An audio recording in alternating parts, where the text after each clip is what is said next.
नमस्कार मित्र हो, आज आपण एका अशा अद्भुत व्रताची कथा जाणून घेणार आहोत ज्याने हजारो लोकांचे आयुष्य बदलले आहे। ते व्रत म्हणजे श्री वैभवलक्ष्मी व्रत। जर तुमच्या घरात दारिद्र्यता असेल, व्यवसायात यश मिळत नसेल किंवा मानसिक शांती हवी असेल तर हे व्रत साक्षात वरदान ठरते। चला तर मग या व्रताची अत्यंत भावपूर्ण आणि सविस्तर कथा ऐकूया। खूप वर्षापूर्वीची गोष्ट आहे। एका मोठ्या शहरात शीला नावाची एक स्त्री राहायची। ती दिसायला अत्यंत साधी पण मनाने खूप श्रीमंत होती।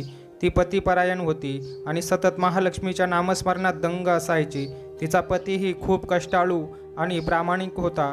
त्याचे छोटेसे घर आनंदाने भरलेले होते, पण म्हणतात ना, काळाचे चक्र कोणाला सुटत नाही। हळूहळू शीलाच्या पतीची संगत बदलली। तो काही अशा लोकांच्या संपर्कात आला जे जुगार आणि व्यसनात बुडाले होते। बघता बघता कष्टाने कमावलेला पैसा व्यसनात उडू लागला। घरातील भांडेकुंडी दागिने विकण्याची वेळ आली।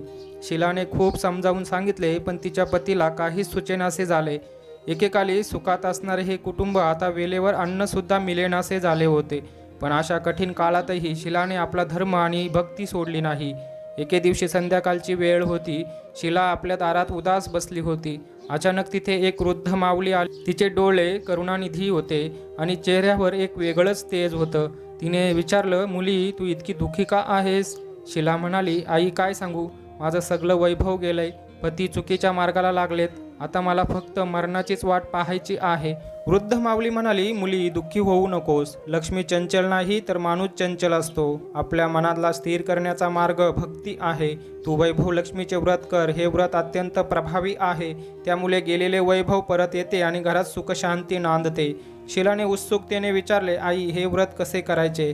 तेव्हा त्या माऊलीने सविस्तर विधी सांगितला।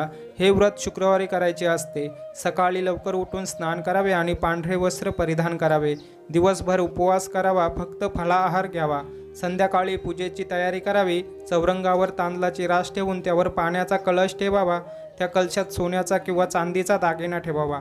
महालक्ष्मीच्या प्रतिमेची पूजा करावी।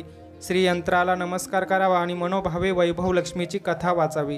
नैवेद्याला दुधाची खीर करावी। अशा प्रकारे 11 किंवा 21 शुक्रवार व्रत करावे आणि शेवटच्या शुक्रवारी उद्यापन करून सुवासिनींना व्रताची पुस्तके वाटावीत।